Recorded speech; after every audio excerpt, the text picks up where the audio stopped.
When charming but broke marketing genius Jace Everett lands a high-paying job in part 1 episode of Seduction Protocol at Valencia Global, he thinks he's finally made it. But behind the sleek offices, private jets, and luxury boardrooms lies a ruthless empire built on secrets. His enigmatic boss, Celeste Valencia, CEO, billionaire heiress, and Femme Fatale, takes a special interest in him. As their affair deepens, Jace becomes a pawn in a dangerous game spanning oil deals, fashion fraud, real estate scams, and espionage within rival conglomerates. Only too late does he realize he was never the player. He was the bait. Welcome to Stories Box, where every tale unlocks a new world. Dive into stories that stay with you long after the last word. Here, the best moments begin with Once Upon a Time. The first thing Jace Everett noticed about Celeste Valencia wasn't her beauty. It was her silence. She sat at the far end of a sprawling, obsidian glass conference table, inside a room that screamed wealth and war. Behind her, floor-to-ceiling windows gave a sweeping view of downtown Houston, the city basking in oil-fueled opulence. She wore a navy silk blouse that matched nothing, and yet outshone everything, her diamond cuffs catching slivers of morning light like traps. "Mr. Everett," she said at last, voice smooth, unreadable. "You're underwhelming on paper." Jace swallowed the insult with a smile. "That's why I'm here in person." Celeste's lips curved, half amusement, half threat. She tapped her fingernails on a dossier in front of her. His resume, likely dissected, fingerprinted, and maybe even DNA tested by now. "You left your last startup 6 months ago." "It imploded," he admitted. "Turns out, algorithms don't fix human greed, especially when your CFO runs off with your series of funding." Her eyes flicked up. "So you're familiar with Betrayal?" "I'm familiar with survival," he said, "and with spotting patterns. People, trends, data. I know what sells." She stood and walked around the table. "Marketing strategist, social engineer, a touch of charm. That's your pitch. That's my truth." She stopped a foot in front of him. No handshake, no pleasantries, just raw, assessing energy. "I don't hire staff," she said. "I hire weapons." "Then point me in the right direction," he said, pulse quickening. "I won't miss." Her laughter was brief but genuine. "You'll report directly to me. Effective immediately. We'll start with something light. Paris next week. Fashion tech." "I thought this was an oil company," he said, surprised. "Valencia Global is many things," she replied, glancing at a folder marked Level Red Access. "Fashion, oil, luxury real estate, AI forecasting. We buy what we can't outcompete. We crush what we can't buy." Jace blinked. "Am I going as your assistant?" "You're going as my shadow." He wasn't sure what that meant, but the salary offer she slid across the table answered enough for now. It had more zeros than he'd ever seen outside a lottery ticket. Jace left the tower with a leather folder, a company phone, and a strange sensation of having walked into something far bigger than he could grasp. A town car waited curbside, door opened by a driver in a gray Valencia uniform. He slipped in and checked the phone. No texts, no apps, just a calendar invite. Dinner. Celeste. 8 p.m. Hotel Lucien. His stomach twisted. Was this normal? Was anything? By the time he arrived at Hotel Lucien's penthouse suite, the world looked different. His thrift store suit had been replaced by a custom Valencia tux gifted, the concierge said. His hair had been trimmed at the lobby's private salon. He hadn't even asked. Celeste stood by the balcony in a backless midnight gown, holding a glass of something expensive. She didn't look up as he entered. "Sit," she said. He obeyed, dinner already plated. Wagyu, truffle foam, gold flakes, the kind of food that cost more than his month's rent. "I looked deeper into you," she said. Jace's fork paused. No family, no criminal record, 2 failed ventures, 1 sealed juvenile file. "Expunged," he said softly. "But not forgotten," she replied. "What happened at 16, Jace?" He hesitated. "Does it matter? To most people? No. To me? Everything." He met her gaze. "I hacked my high school's admin server. I changed the grade. My mom was sick. I needed a scholarship. I got caught. Didn't get the scholarship anyway. She died a year later. Celeste sipped her drink slowly, nodding once. That's the version you tell people. I'm not lying. But you're editing, she said. You know how systems work. You know how to exploit them. And you understand consequences. That's why I picked you. Jace leaned forward. Why me? There must be 1,000 MBAs begging to carry your coat. She smirked. Because MBAs think inside pyramids. You burn them down. The air between them shifted. Tension, electricity, curiosity. Her hand slid to his wrist and stayed there. I use people, she said matter of fact. Loyalty doesn't interest me. Competence does. If you're clever, obedient, and careful, you'll thrive. If not, you'll vanish. Jace nodded slowly. Am I being seduced? She laughed again. No, I don't seduce. I acquire. She stood and walked past him, into a private elevator behind a sliding mirror wall. Before the doors shut, she looked back. Your real onboarding begins in Paris. Don't be late. 2 hours later, Jace sat in his new company apartment, top floor, keycard access, overlooking the bay. His phone pinged with his new schedule. Calendars, contacts, aliases. Alias? He opened the file labeled Field Identity, J. Ellison. A passport, license, and company badge with someone else's name, and his face stared back at him. His phone buzzed again. An email arrived without a sender. No subject, just an attachment.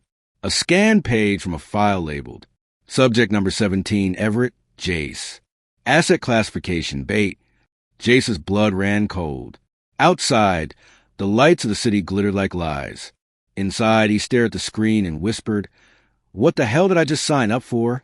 Paris. The city of light sparkled below as Jace Everett looked out the window of the private jet, a glass of Macallan in his hand, an unease settling in his chest. It had been 3 days since his cryptic onboarding, and though he wore the finest custom suit money could buy, nothing could distract him from that word echoing in his mind. Bait. Across from him sat Celeste Valencia, legs crossed, fingers gliding across her tablet as if solving a war. Her attention never wavered from the screen, until Jace finally asked, Why am I listed as bait in a company file? She didn't flinch. Because everyone's something, Jace. A weapon, a decoy, a prize. You're smart, charming, and new. That makes you believable. In Paris, believability is currency. He narrowed his eyes. Currency for what? She finally looked up. To distract a man who can buy and burn empires. The penthouse at Hotel d'Argent overlooked the Seine, complete with security drones and biometric locks. Fashion Tech Week had turned Paris into a playground of influencers, billionaires, and digital aristocrats. But Celeste wasn't there for the shows.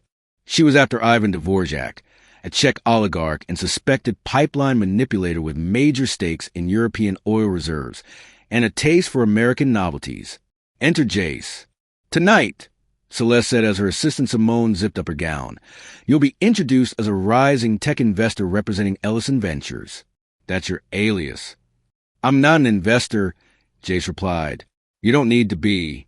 Just act like someone who buys and sells souls. She handed him a sleek USB drive. This holds AI-based pipeline failure forecasts. Real but encrypted. Give it to Ivan. Let him think he's stealing it. He'll try to reverse engineer it. And while he's distracted, I'll close the Romania deal behind his back. Why not just bribe him? Because he doesn't take bribes, she said, applying lipstick. He takes baits. That night, the gala was held in an underground art gallery-turned-tech runway. Models walked past quantum servers and sculpture installations. Celebrities and spies toasted side by side. Jace had never seen so much opulence or danger in one room. Simone whispered in his ear, Ivan's the one with the white suit and 2 phones. Jace approached him with practiced ease. Mr. Dvorak. J. Ellison. Pleasure. Ivan looked him over with a crooked smile. American? Investor? AI? Energy. He pulled the USB from his pocket like a magician, revealing a trick. You might find this valuable. Ivan's eyes lit up with greed disguised as curiosity. And what do you want in return? Jace leaned in, a seat at the table. The exchange was swift. Ivan took the USB. Jace took the champagne. Cameras flashed. Nobody noticed Celeste slip into a side hallway with a Romanian diplomat and a lawyer from Geneva. It all seemed too smooth, until Jace's phone buzzed. No number. One message. He knows. Then everything shattered. Security alarms blared. Lights flickered red. Guests screamed. And Ivan was gone. An hour later, Jace sat in the back of a blacked-out SUV. Knuckles white around a tumbler of scotch. "You set me up," he growled. Celeste sat calmly beside him, not a hair out of place. "I protected you. You knew he'd vanish. You knew he'd run." "He would have run anyway," she said. "But now I know where." She showed him a satellite feed. Ivan's jet heading toward Baku, Azerbaijan. "He took the bait, and he took you seriously. That's what matters." Jace shook his head. "This isn't business. This is espionage." "Welcome to corporate reality," she said coolly. "What? You thought Valencia Global sold handbags and drilling rights." She leaned in closer. "We sell control." Back at the hotel, Jace needed air. He stepped onto the balcony and let the cold night hit his face. That's when he noticed the second phone on his nightstand. It wasn't his. The screen lit up as he picked it up. Video recording in progress. He tapped it. The video opened to grainy footage of him earlier that night, handing off the USB to Ivan. Another message popped up. "Your face. Your hands. Your prints. Congratulations, Mr. Everett. You just committed international tech treason." He dropped the phone like it burned, and then he saw the red dot dancing across his chest from a sniper scope on a rooftop across the Seine. He dove inside just as the glass shattered behind him. Security flooded in seconds later. Celeste burst into the room, gun drawn from her clutch, Simone on comms. They checked the balcony. Nothing. The shooter was gone. "Someone knows too much," Simone muttered. Celeste turned to Jace, eyes blazing. "From now on, you don't leave my sight." Jace sat, shaking. The memory of the red burned into his chest. "I was bait," he said. Celeste nodded. "Now you're the trap." Jace Everett sat in the first-class cabin of the Valencia jet, silent as the world below blurred into cloud. His heart was still echoing the sniper's bullet that never came. Paris was behind him now, but the danger wasn't. Next to him, Celeste sipped black coffee as if they hadn't just walked out an attempted assassination. "This wasn't just about Ivan," Jace said finally. "Someone was watching me, filming me." Celeste didn't look up. "You were a useful pawn. Now you're a visible liability. Then why am I still breathing?" She finally turned to face him, eyes unreadable. "Because you're still useful. And because I don't like wasting resources I've polished." Her words burned like acid and flattery at once. Houston greeted them with heat and tension.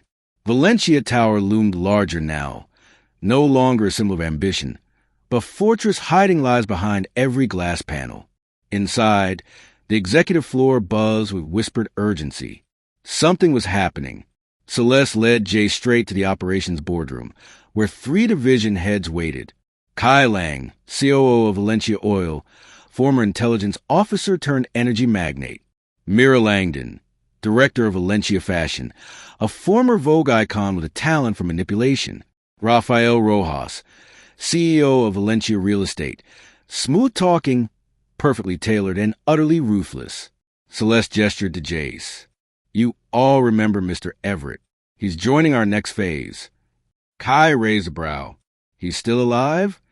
"Barely," Jace muttered. Rojas chuckled. Mira didn't even blink. Celeste tapped the screen and a digital map lit up. Refinery locations, shipping routes, and encrypted AI prediction models. "Gentlemen, ladies, this is about control, real-world control." Celeste began. "We're launching Project Omega, a tripartite maneuver." She pointed to Kai. "You'll orchestrate a supply disruption in the Gulf. Blame hackers. Oil prices jump." She turned to Mira. "Fashion will cover the laundering. Offshore shell companies, fake influencer contracts, luxury investments." To Rojas, You'll engineer a commercial real estate boom, using insider data and false scarcity. Feed the narrative, inflate the markets, sell before the crash. Finally, she looked at Jace. And you'll be the face of it all. Jace stiffened. You want me to lie to the world? I want you to speak, she said. You're credible, new, untainted. When you say, this is safe, people believe it. That's more powerful than a bomb. Later, in his new office overlooking the skyline, Jace sat staring at the terminal Celeste had given him, one labeled Black Access. Inside were folders upon folders, fake contracts, real offshore wire logs, media talking points, predictive models forecasting exactly how people would panic and profit. It felt like looking into the future and watching it burn. His door opened quietly. It was Simone. She didn't speak at first, just handed him a sealed envelope and left. Jace opened it. Inside, a single key card and a handwritten note. 7th floor. Storage B17. Midnight. X. At exactly 12:03 a.m., Jace found himself in the cold underbelly of Valencia Tower's restricted storage levels. It was dark, silent, the kind of silence that feels rigged. He found locker B17 and swiped the card. Inside, a laptop, a folder marked Valencia Internal, Operation Chimera. A second folder labeled Project Persephone, Mira Langdon. He flipped open the first file.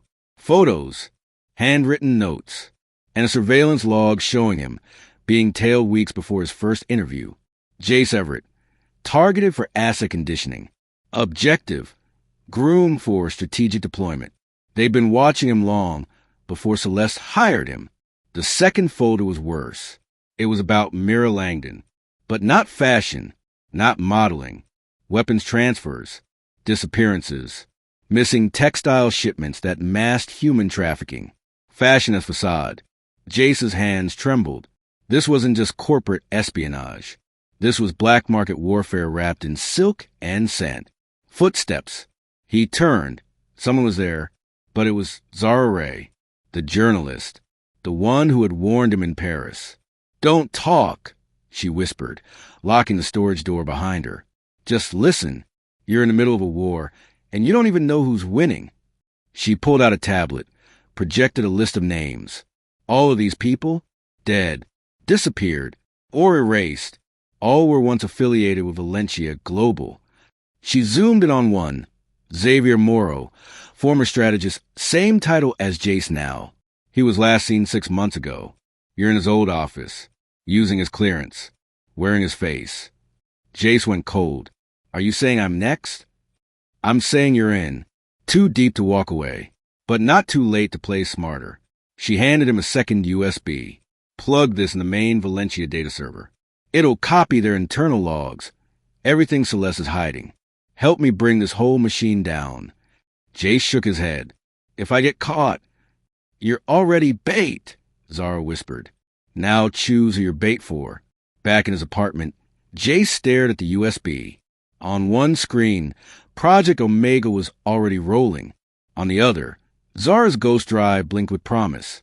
And in the reflection of the dark window, he saw himself, wearing a mask, not a disguise, but a survival. He didn't know if Celeste was protecting him or preparing him for sacrifice.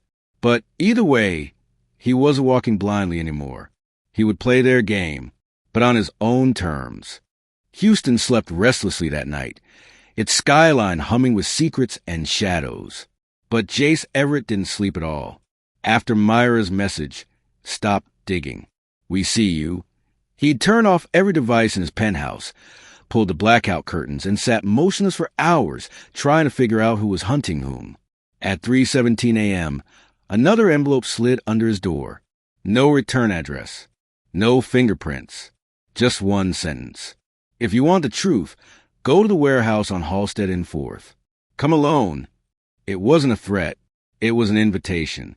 By sunrise, Jay stood in front of an abandoned textile warehouse, overgrown with ivy and graffiti, the kind of place real estate forgot. A rusted for lease sign clung to a gate barely holding its bolts. He entered through a side door, crowbar in hand, heart pounding like a war drum. Inside, dust, silence, and faintly music. Jazz, playing from an old speaker. He followed it past broken sewing machines and crumpled fashion mannequins until he saw a faint red light blinking from the floorboards. A steel trapdoor. He opened it, and what he saw would rewrite his entire understanding of Valencia Global.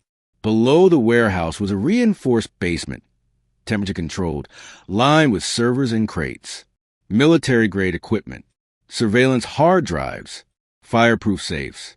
None of it made sense, unless Valencia's fashion wing was a front for something much bigger. In the center of the room was a chair, and in it a man, bound, gagged, beaten. Jace froze. The man looked up, and he looked exactly like Jace Everett. Same height, same bone structure, same scar above the eyebrow. The bound man's eyes widened when he saw Jace. He struggled against his restraints, mumbling behind the tape. Jace peeled it off slowly, heart racing. "I don't know who you are," the man gasped, "but I'm Jace Everett. I swear." Jace backed up. "No, that's impossible. I worked for Valencia 2 years ago." The man choked out. "Celeste recruited me, said I was special. She groomed me, used me, and when I knew too much, they locked me here. You expect me to believe they cloned me? No, they copied my identity, my life, but made it cleaner, smarter. You're the reboot." Jace stared at the man's tattered Valencia ID badge. Name, Everett Jace. Asset code, 17A, status, contained. The same number Zara had found in the surveillance file. Before Jace could respond, the distant sound of tires screeched above them. A van, doors slamming, voices, armed, close. "They're coming," the prisoner whispered. "They wipe the servers every month. Kill loose ends. You're next." Jace looked around. No exit. No time. He made a choice. He cut the ropes. They scrambled through a service corridor as flashlights swept across the basement. Jace and the man who claimed to be him climbed into an air vent and crawled, breath ragged, as footsteps echoed beneath them. They emerged into the alley behind the warehouse just as the van backed in. Masked men filed in with silenced weapons and fuel canisters. They were burning it all down. 2 hours later, they were in a rundown motel off I-10. The other Jace, who now called himself Red, sat on the edge of the bed, nursing cracked ribs with ice stolen from the vending machine. "You were a test," he said. "They watched how I moved, how I lied, how I adapted. Then they recruited others who could mimic it. You weren't the only one. You were just the best. The cleanest." "How many are there?" Jace asked. "At least 3 others. Some dead. Some vanished." Jace paced. "Why not just use you again?" "Because I learned. I asked too many questions. You're still in the honeymoon phase. That's when Celeste is most dangerous." Jace stopped. "She told me she doesn't seduce people. She acquires them." Red nodded grimly. "She acquired me, then deleted me." Jace's phone vibrated. Unknown number. 1 word. "Run." He showed it to Red. Red's eyes widened. "They triangulated your device. They bolted from the room seconds before bullets riddled the windows. That night they split. Red disappeared with burner and a new passport. Jace returned to the Valencia Tower, bloodied, shaken, but alive. Simone was waiting. Celeste had summoned him, back in the private office. Celeste stood by the window, sipping from a gold-rimmed glass. "You look tired," she said, not turning. Jace didn't respond. She turned slowly, face unreadable. "Care to explain why you were seen near a known black site this morning?" He blinked. "You're not even going to deny it exists?" She gave a small smile. "Why deny what everyone assumes is true?" "I found someone down there," he said carefully. "Someone like me." Celeste raised an eyebrow. "Then I suggest you forget him." "And if I don't?" Her voice turned to ice. "Then I'll make sure you're the one locked underground next time." Jace walked out of the office with shaking hands and a plan forming. He couldn't trust her. Couldn't trust anyone in that tower. But he still had Zara's drive. Still had Red's warning. And now, he had one more secret weapon. Himself. If he was bait, He'd choose what trap he set, and who got caught in it. The jet descended through thick, golden clouds, and below it stretched a lush, private island dotted with villas, helipads, and high walls. This wasn't just luxury, it was sovereignty. Valencia Island. Jace had only heard whispers of it from executives who suddenly vanished or reappeared, changed. This strategic retreat wasn't on any map. No press, no permits. Just silent power breathing behind white stone walls. Beside him, Celeste was glowing in black satin and quiet anticipation. She hadn't said much during the flight, sipping elderflower gin while reviewing a slate of virtual portfolios. Jace had watched her in silence, trying to piece together what was real and what was weaponized fiction. "Tonight," she finally said, "we step behind the curtain. No more selling illusions. You'll meet the architects." "The architects of what?" Jace asked. She didn't answer, but the look in her eyes told him of everything. By nightfall, the villa was alive with clinking glasses, code names, and currency that didn't exist in public markets. World-renowned influencers mingled with weapon contractors. Crypto moguls discussed shadow states with oil kings. No self-service. No paper trail. Jace felt the temperature drop the moment Adrian Valencia entered. Tall, silver-haired, and diamond-eyed, Adrian moved like a man used to ruling things that couldn't be seen.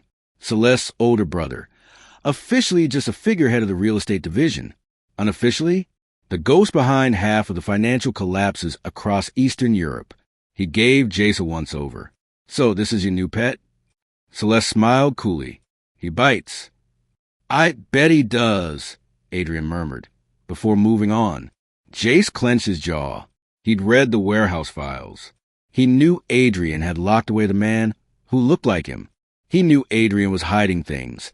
He just didn't know if Celeste was complicit or complicit enough. Later, Celeste led Jace into a private theater carved into the island's cliffs. Plush seats, seamless screens, the doors locked with soft hiss. A voiceover began, digitized, genderless, calm. "This is Project Eden, a geopolitical initiative using commercial monopolies to restructure regional power grids, communication ecosystems, and population behavior." Jace blinked as maps appeared, showing projected collapses, strategic buyouts, and a network of failures traced back to Valencia Global. In every sector, fashion, real estate, oil, and tech, they weren't responding to crises. They were creating them. And behind each move, predictive AIs, psychological warfare, controlled collapses, proxy leaders. Jace sat frozen. This isn't business. Celeste stood by the screen, watching him watch. "No," she said. "This is architecture." He excused himself afterward, hands sweating, pulse racing. He had to think, had to breathe. In one of the empty conference suites, he found a wall of screens, clearly left unlocked by mistake. Or maybe not. The feeds displayed various locations around the island. Private rooms, offices, docks. Then one screen flickered and showed something that made his heart stop. Him, sitting in a different room, wearing the same suit, same tie, same watch. Only this Jace was speaking to someone. Audio muted. He zoomed in. There was a wire under his collar. A wire. Was it footage from earlier? No. The background was different. The decor. The furniture. Live timestamps. This wasn't surveillance of him. This was someone impersonating him. Jace's mind reeled. Who the hell was it? Red? One of the others? Or worse, was he watching a simulation? A deep fake trial run? Then the real horror hit him. Someone was using his image to spy on Celeste's inner circle, and she hadn't noticed. Yet, suddenly, Simone appeared behind him, startling him. "You're not supposed to be in here," she said, her tone clipped. "I got lost." She didn't buy it, but didn't press. "Celeste wants you on the East Terrace. Now!" He followed her through echoing halls and manicured gardens. His thoughts raced. If someone else was impersonating him, then who was the real target? Him or Celeste? And if he told her, would she eliminate him just to be safe? On the terrace, Celeste stood alone under the moonlight, sipping champagne. "The presentation rattled you," she said without turning. Jace chose his words carefully. It wasn't what I expected. Good, she said. Expectation is the enemy of vision. He stepped beside her. There's something else. I saw. She interrupted him with a subtle tilt of her head. Do you trust me, Jace? I don't know. At least you're honest. She handed him a small velvet box. Inside, a pair of custom earpieces. High-tech, bio-linked. Put them in, she said. He did. Suddenly, the world around them fell silent, and then her voice was inside his head.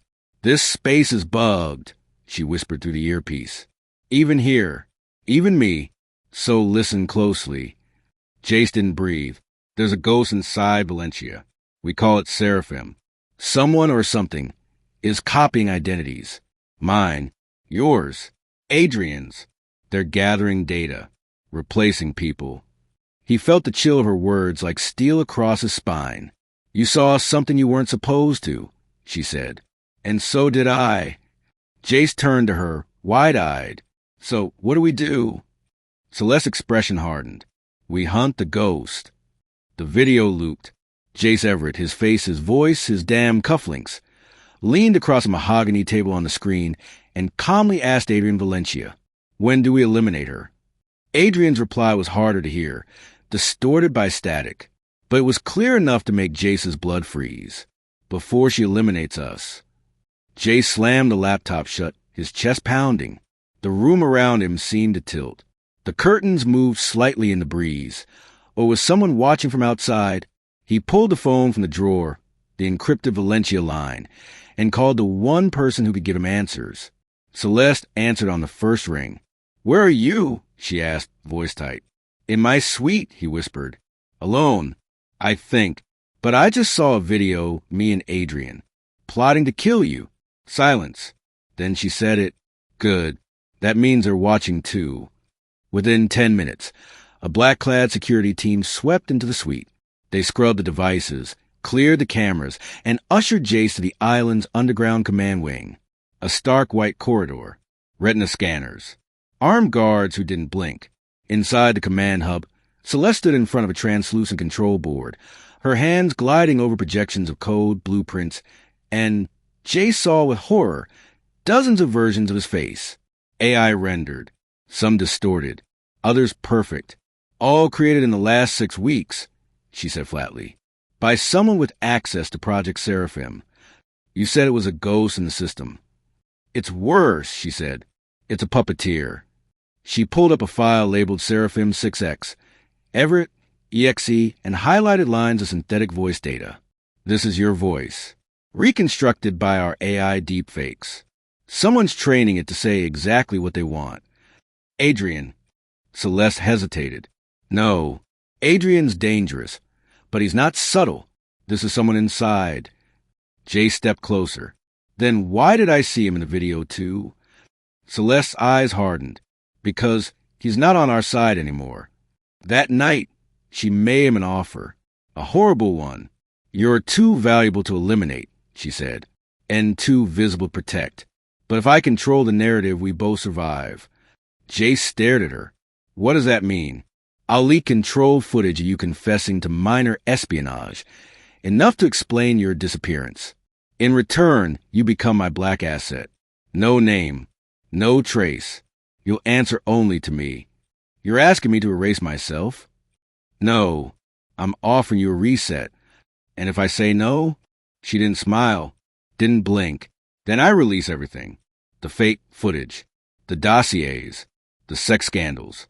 All of it tied to you. No court will ask if it's real. Jace sank into chair, throat tight. She had files. He'd seen them. Doctor financial statements, screenshots of fake texts, images of him with people he'd never met. She had weaponized reality itself. Then he remembered his own weapon. He reached into his blazer and tapped the pen clipped to his pocket. It was live, recording everything. Even now, even her. I agree, Jay said. I'll do it your way. She smiled. Smart. Just promise me something, he added.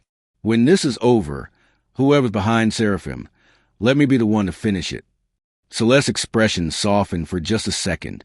You will, she said. I'll make sure of it. Hours later, Jace slipped away to the island's edge, where the signal could catch a bounce off the mainland. He activated a hidden relay, encrypted the audio from the pen, and sent it to Zara Ray. He didn't know if she was alive. He didn't know who else might be listening. But he sent it anyway.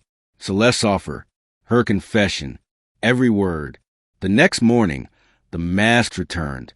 Jace played the part, nodded, smiled, took his assigned seat beside Adrian in a round table of smiling tyrants. Everything was smoke. Everything was mirrors. But he wasn't fooled anymore. Later, alone in the garden, Simone approached him. She glanced over her shoulder, then handed him a burner phone. This has a tracker, she whispered. It's on Celeste. Her escape route. Her plan B. She's going to vanish. Jace stared at her. Why are you helping me? Simone's eyes glistened. Because I was you 5 years ago. The Valencia Tower skyline gleamed like a blade under moonlight. Inside its penthouse suite, champagne flowed, violinists played beside ice sculptures, and the world's most dangerous elite twirled beneath chandeliers made of gilt and gold. It was Celeste Valencia's welcome back gala, a spectacle of power and rebirth. She'd just returned from the island under the guise of launching a philanthropic venture, Project Eden. But Jace Everett knew the truth. The gala wasn't celebration. It was camouflage. And someone in this room wanted him dead. Zara Ray, alive and bruised, but still sharp as flint, arrived just past 10. She wore a dark gown with a hidden earpiece, her arm linked to a guest she barely knew, just for show. Tell me we're still good, she whispered when they passed in the corridor. I sent the files. The audio, the documents. You got them? Zara nodded. We've mapped most of Seraphim's infrastructure, but we're missing one thing. What? The core. The AI training server. It's off-grid, possibly mobile. Without it, the data can be denied. Jace exhaled. Celeste is a vault. Physical. Analog failsafe. If it exists, it's there. Before Zara could reply, the room dimmed. Celeste appeared at the top of the grand staircase in blood-red satin, her silhouette cutting through silence like prophecy. Tonight, she announced, we celebrate transformation. Jace didn't hear the rest, because across the room, Adrian Valencia raised a glass and winked. As the evening unfolded, Jace moved from one calculated conversation to the next. A hedge fund titan curious about AI ethics, a sheik asking about crypto farms, a model whispering about drone assassinations in Dubai. All smiling, all complicit. At the bar, Zara slipped him a thumb drive shaped like a lipstick. Use it in her office system, she murmured. 5 minutes of access. That's all we need. Then she sipped her drink, turned, and walked away. 30 seconds later, she collapsed. The room erupted into gasps and confusion. Jace ran to her side. Her lips were blue, eyes dilated, glass slipping from her fingers. Someone call a medic, he shouted. But no one moved, because on the massive screen above the ballroom, footage began to play. Security cam feed. Zara's drink. Jace's hand. A drop of something falling in. Gasps turned to silence. Jace staggered to his feet as guests backed away from him like he was radioactive. She's been poisoned, someone said. He did it, another whispered. He shook his head. No, this is fake. It's edited. Guards approached. Guns drawn. Mr. Everett, step away. Wait! Jace shouted. Check the feed. The angle isn't even. Simone's voice burst through his earpiece. Run. Now. Jace bolted. Down the corridor. Through the service doors, dodging shocked guests and frozen staff. He tore off his jacket, ducked behind crates of imported wine, and slammed into freight elevator as bullets cracked against a steel door behind him. He reached the garage and found a car, one of Celeste's private fleet, already running. Inside, Simone. She floored at the moment he slammed the door shut. What the hell was that? He gasped. Seraphim is rewriting you in real time, she said. That footage? It's only 30% real. The rest is AI masked overlays.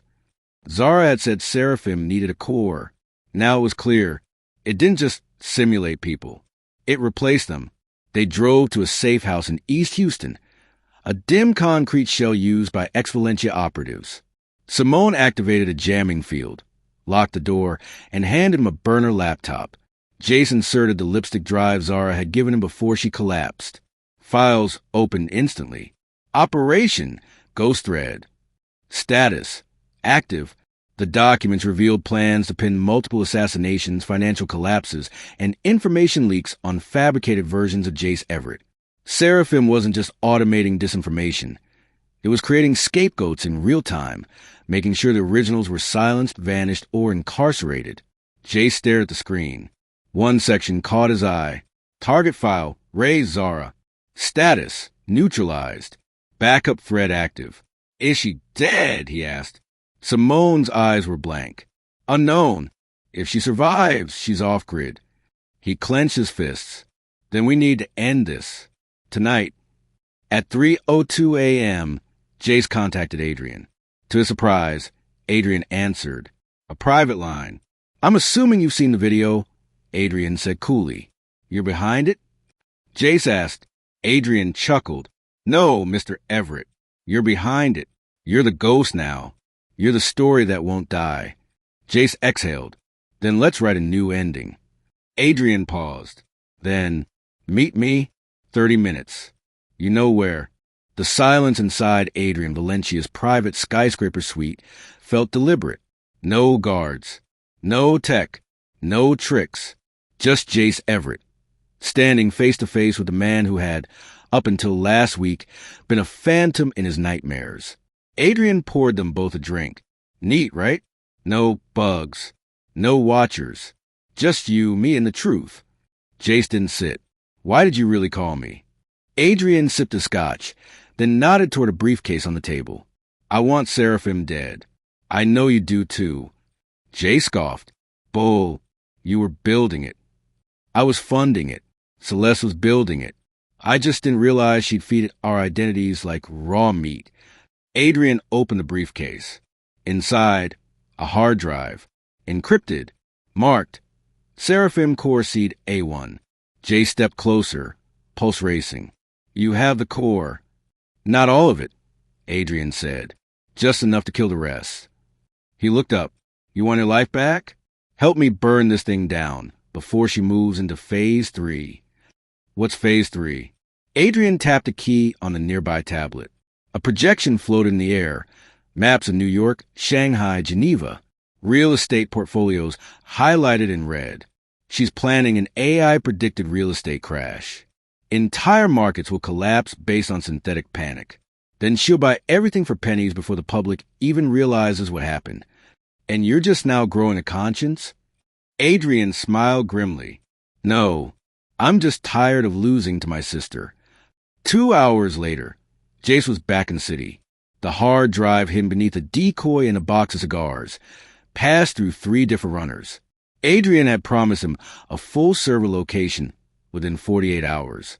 But the moment he stepped into his apartment, every screen blinked to life. Access revoked. Security breach detected. Emergency lockdown. Before he could react, black-clad officers burst through the door, shouting commands. Jace dropped to the floor, hands in the air. He was cuffed, dragged out, into the dark. The holding cell was cold. The interrogation room colder. They didn't use violence. They used silence. And the tape, a video played on loop, him handing Zara the poisoned drink. Footage edited. Perfect. Seamless. He pleaded. It's fake. I can prove it. The interrogator, sharp suit, government badge, dead eyes, folded his arms. Then prove it in federal court. In the meantime, you're a corporate terrorist under Section 9. Jace leaned forward. Call Adrian Valencia. He already denied knowing you, the man said. Then the door opened, and in walked Adrian, clean suit, calm smile. He sat down across from Jace. I told you, he said, voice low. Seraphim needs to be burned on my terms. You got too noisy. Jace stared at him in disbelief. You set me up. Correction. I cleaned you up. Adrian leaned closer, lips nearly touching the mic on the table. You're going to vanish, like the others. But don't worry. I've written you a beautiful obituary." Then he stood and left. Hours later, maybe days, time was warped. Jace sat in his cell, barely breathing. Then came the impossible. The guards opened the door. A woman stood there, long trench coat, hat pulled low. She stepped in and whispered one word. "Simone." Jace blinked. "How?" "No time," she said. "We bought 90 seconds. Walk." They moved fast, through decoy corridors, past unconscious guards. Outside, a delivery van idled. Inside was Adrian's vault access card, and a single note. "Celeste was protecting you. She was playing Adrian, and now she's disappearing." Tonight, back at the safe house, Jace stared at the access card like it was a loaded gun. Simone sat beside him, flipping through a burner tablet. Adrian's making his move. He's deploying a deep-fake confession of Celeste admitting to orchestrating global terror events. His AI is already seeding it across deep channels. Once it hits mainstream, "She's finished," Jace whispered. Simone nodded. "And so are we." Jace looked down at the hard drive Adrian had given him. The seed of Seraphim. The beginning. The end. He pulled up Zara's file. She was alive. Hiding. Recovering. Waiting. But they needed the final piece. The vault. If Celeste had one last copy, analog, unhackable, undeniable, it had to be found and exposed. And if Adrian reached it first, game over. The black SUV tore through Houston's forgotten industrial quarter, headlights off, engine silent as breath. Jace sat in the back seat, Simone driving. The Valencia keycard Adrian had once flaunted now burned cold in Jace's palm. They were heading to the only place left untouched by networks, satellites, or digital surveillance, Vault Zero, a facility Celeste herself had once referred to in whispers. A myth until now. "You sure she'll show?" Simone asked as they approached the old refinery. Jace glanced at his burner phone. A message blinked. "I'm already inside. Don't be late." "See, she's here." The refinery was gutted. Rusted beams and acid-stained concrete. But behind the fourth pillar of the main turbine hall, Simone found a switch. A panel shifted. Stairs descended into darkness. Jace entered first. The vault door was unlike anything he'd seen. Biometric, analog, manual. No code. No Wi-Fi. No escape if it closed behind them. Inside, a cathedral of data. Walls of paper files, film reels, tapes, and stack servers sealed in nitrogen. Old school. Indestructible. The last true backup of everything Valencia Global had built and buried. And at the center, facing a wall of monitors, stood Celeste. Not armed. Not afraid.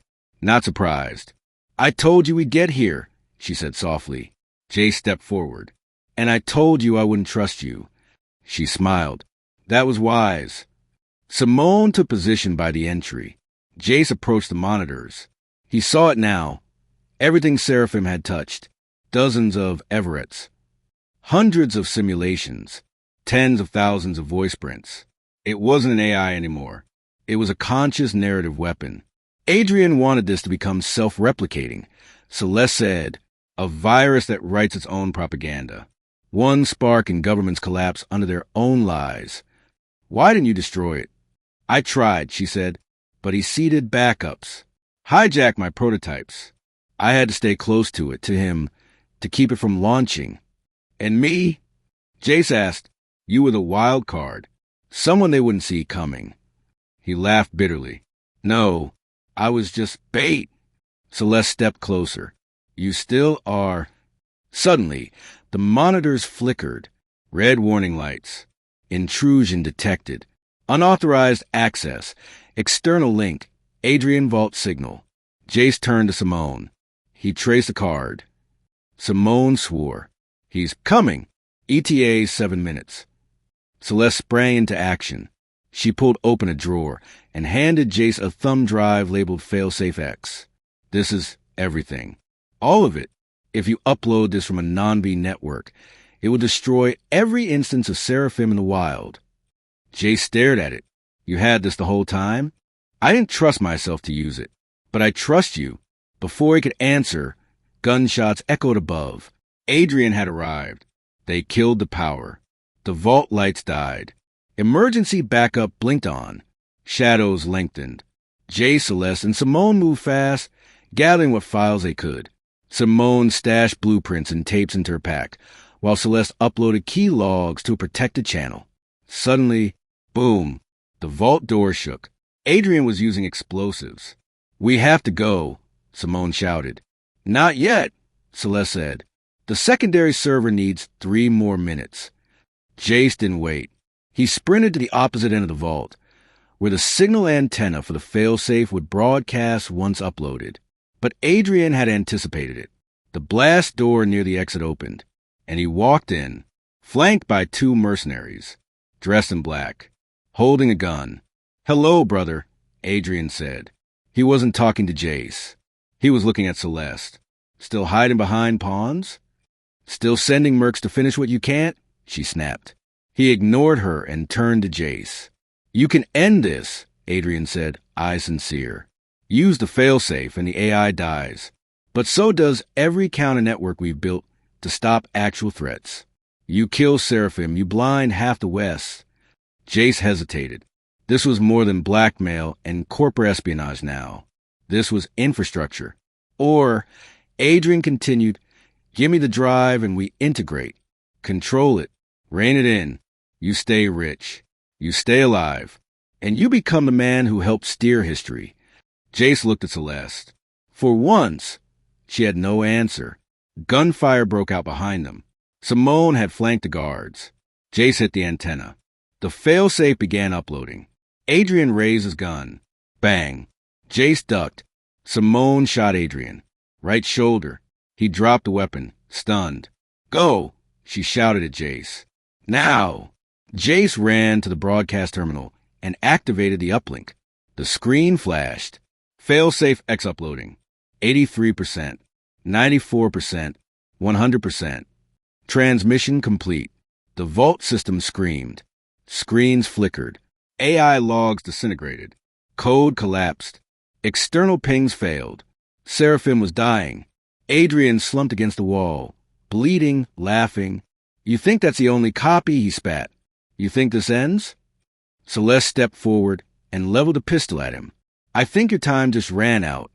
Geneva, cold, untraceable, neutral on paper, but pulsing beneath the surface were the darkest deals of global finance." Jace Everett stood on the terrace of a penthouse overlooking the Rhone, the city glittering like glass beneath fog. The Seraphim signal had led them here, burrowed deep within the servers of a humanitarian nonprofit, fronting as a global surveillance node. Celeste stood beside him, wind tugging at her coat. "This is the last copy," she said. "If we take this one offline, Seraphim dies.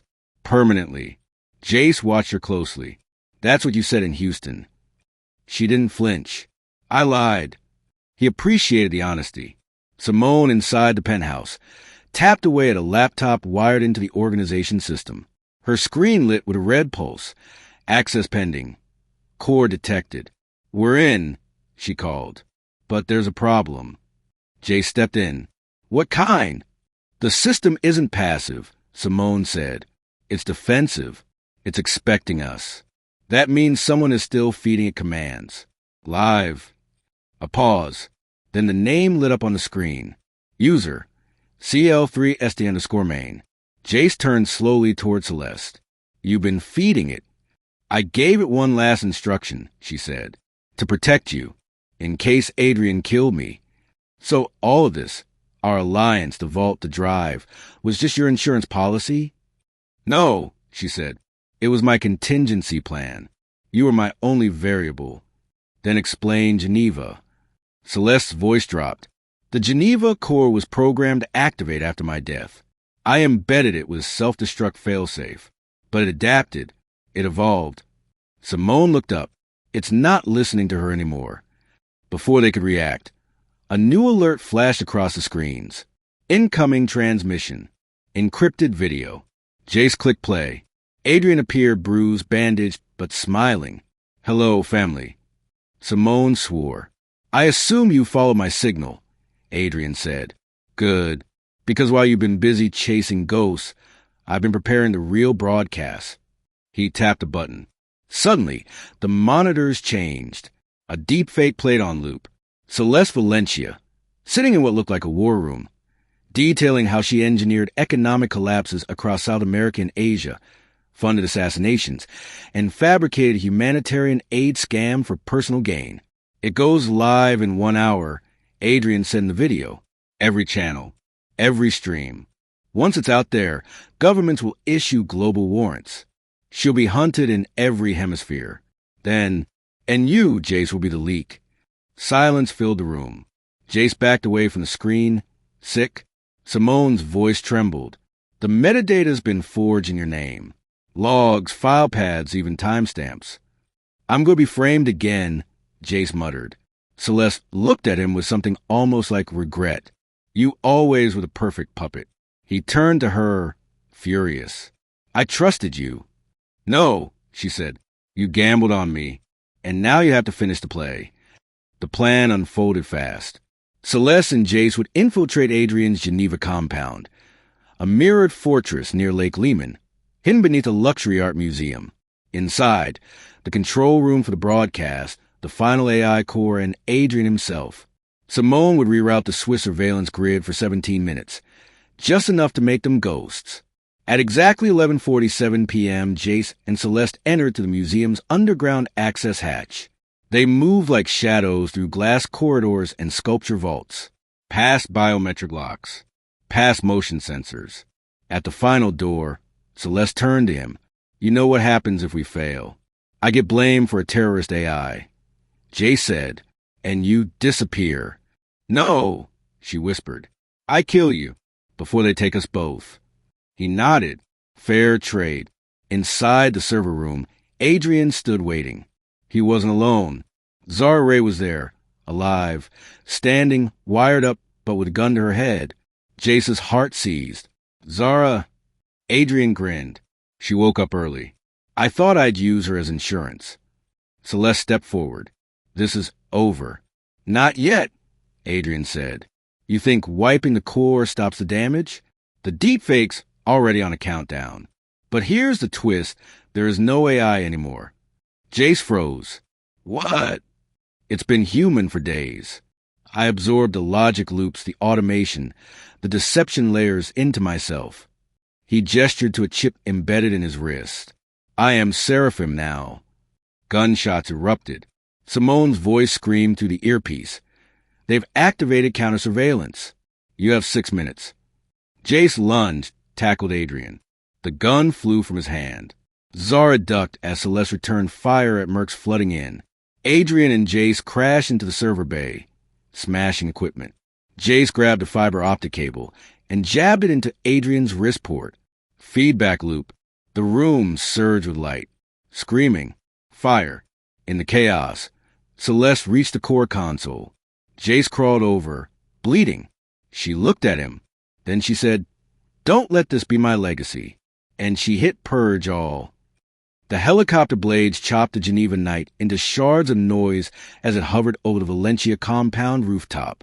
Jace Everett stood on the edge, breathing hard, his shirt torn, blood drying on his collar. He clutched the flash drive Zara had handed him moments before, the one marked with Celeste's signature seal. Behind him, chaos raged. Below, sirens, gunfire, a city grid locking down. Inside, the last remnants of Seraphim code trying to reroute itself, escape into satellite clusters, vanish into military databases. Next to him, Celeste, breathing just as hard, bleeding, cornered, and unarmed. Adrian Valencia lay sprawled near the rooftop access hatch.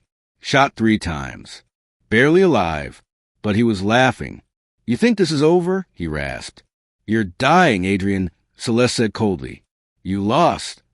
I am the system, he coughed. I seeded copies into global failovers. I am the virus. Jace raised a gun he'd taken from one of Adrian's mercs. Then let's wipe the drive. But Adrian grinned wider.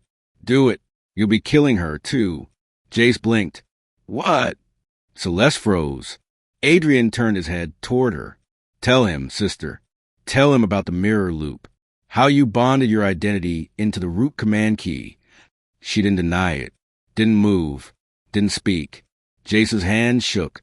Zara's voice crackled through the earpiece. She was down below in the escape van, tapping into satellite relays. Jace, listen. Seraphim is trying to replicate. I'm containing it, but I can't hold it forever. How long? He asked. Maybe 5 minutes before it rebuilds in military-grade systems. After that, it's everywhere. He looked down at the flash drive, the last key, the purge command. But if Adrian was telling the truth, Celeste, he said, voice low, is it true? She met his eyes, slowly nodded. My biometric imprint and my mind map logic gates were used as Seraphim's foundation. I never thought it would get this far. If I run this drive, Jay said, you die. No, she said softly. I disappear. Everything I've ever touched vanishes with it. Every shell company, every alias, every penny I ever moved. Why didn't you tell me? She looked out at the Geneva skyline. Because I didn't think you'd choose the world over me. Adrian coughed violently. Touching, but it won't matter. You already killed yourself, Jace. The public file leaks go live in. He reached toward his coat pocket. Jace didn't hesitate. Bang. Adrian's body went still. Alarms blared across rooftops as the local Air Force began to scramble. Zara's voice again. Jace, the final failsafe is waiting for biometric confirmation. You have 60 seconds. Celeste stepped toward him, slow, calm. I can go. Let me vanish. Let Seraphim die with me. The world doesn't need a martyr. It needs a survivor. Jace held up the flash drive. You planned this, he said. Every step. You made me fall for you. Then turned me into bait. Then backup. Then executioner. And yet here we are, she said. You have the power now. Silence. Then she whispered, do it. Jace moved to the comm terminal. Inserted the drive. The screen lit with final authorization request. Biometric key required. Seated Valencia. Celeste stepped forward, placed her hand on the scanner. Her voice was steady. Goodbye, Jace. He watched as the system pulsed green. Command accepted. Failsafe sequence initiated. Global threads severing. Across the world, systems blinked dark. Military servers. News wires. Deepfakes evaporated. Ghost accounts dissolved. The deep shadow grid, Seraphim's neural network, collapsed on itself. Celeste stumbled back. The screen flashed. Identity erased. Her phone went dead. Her implant chirped once, then went silent. She turned to Jace with glassy eyes. Looks like I just died. He stepped toward her. Not yet. And he caught her as she fell forward, faint. 30 minutes later, in a safe house near Lake Zurich, Zara cleaned a cut on Jace's face while a paramedic attended Celeste, who remained unconscious but alive. Are you going to forgive her? Zara asked quietly. No, Jace said, but I'm going to understand her. Zara nodded. There's one thing you need to know. She handed him a backup phone. The screen displayed a transmission log, a final file sent after the purge, from Celeste's signature, to a classified server in Lagos. Jace's heart dropped. She had a copy, Zara whispered, even at the end. Lagos, Nigeria. The city hummed with electricity. Heat rising from pavement, chaos woven into the skyline, and well-stitched beside ruin. Jace Everett stepped out of the tinted SUV in a crisp black suit, sunglasses shielding eyes that had seen too much. In his pocket, a diamond stamp card. In his hand, a burner phone with a single unsent message. The last trace of Celeste Valencia. She'd vanished again. No death record. No signal trail. No proof she'd even lived, except for the chaos she left behind. He was done chasing ghosts. But he wasn't done hunting. The estate she directed him to sat just outside Lekki, a fortress of marble and steel, flanked by solar panels and mirrored towers. It looked like a luxury hotel, but housed no guests. No staff, just her, and answers. A guard escorted him through mirrored halls until he arrived at a private lounge with floor-to-ceiling windows overlooking the Atlantic. She was there, alone, hair tied back, skin glowing in the early light. No makeup, no armor, just Celeste. "Welcome home," she said. Jace didn't smile. "You're not surprised I came." "I'm not surprised you had to." He sat across from her at the long table. "What is this place?" he asked. "A seed bank," she said. "For data, for legacy. Mine and maybe now yours." "Yours is gone." "No," she corrected. "Publicly erased. But I always kept the original copy. Hidden. Encrypted. Now yours too." She slid a drive across the table. Black steel, glowing faintly blue. Everett Protocol. All records of your existence. Your accounts, your digital self, everything. You can choose, restore it, or live outside it. Jay stared at the drive. "You framed me, seduced me, used me, then saved me. Why?" Celeste leaned forward. "Because you were the only one I couldn't predict. Seraphim modeled warlords and presidents, but you—" She paused. "You were chaos with conscience." Zara's voice echoed in his memory. "There's a backup." She sent it. He pulled out a small remote device and placed it on the table. A flash drive with a blinking red dot.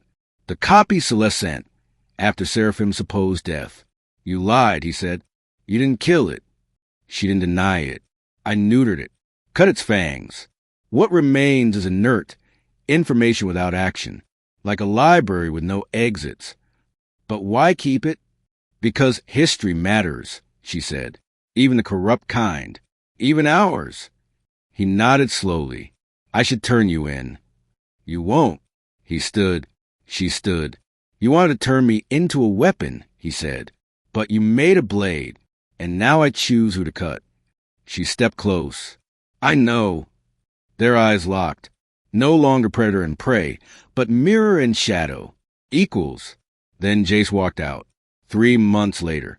London. Global Tribunal Headquarters. Jace Everett sat at the center of a wood-panel hearing chamber. The world watched, on screens and headlines, behind closed embassies. He placed a single drive onto the tribunal desk. Contained within is evidence of a network that spanned espionage, AI manipulation, political destabilization, and global market rigging. He looked at the cameras. "I was once their pawn. Now I choose the game."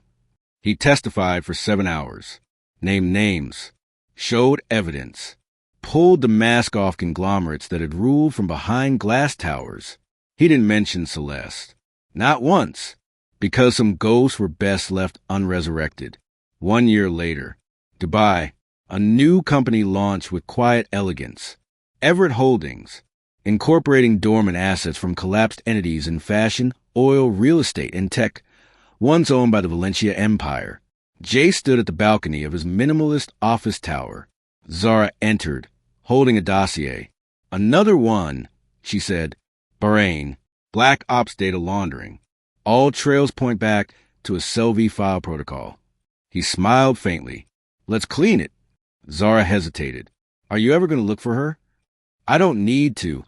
She raised an eyebrow. "Because you're over her?" "No," Jay said. "Because I understand her." That night, at a private dinner in Santorini, a diamond-encrusted card arrived at his table. No note, just coordinates. He didn't follow them. Not yet, but he smiled. Because now, he had become more than bait. He had become the blade. Back in Lagos, deep in the underground vault of the mirrored estate, a secure terminal lit up. A face appeared on the screen. Celeste, surrounded by candlelight. She tapped the glass, spoke one word, "Checkmate," and pressed enter. From pawn to power player, Jace Everett's transformation wasn't just survival. It was vengeance reborn. But as old ghosts whisper through digital corridors, one question remains. Did he destroy the game or just learn to play it better than anyone else? Subscribe to Stories Box for more high-stakes thrillers. And don't forget, sometimes seduction is a trap. Till next time.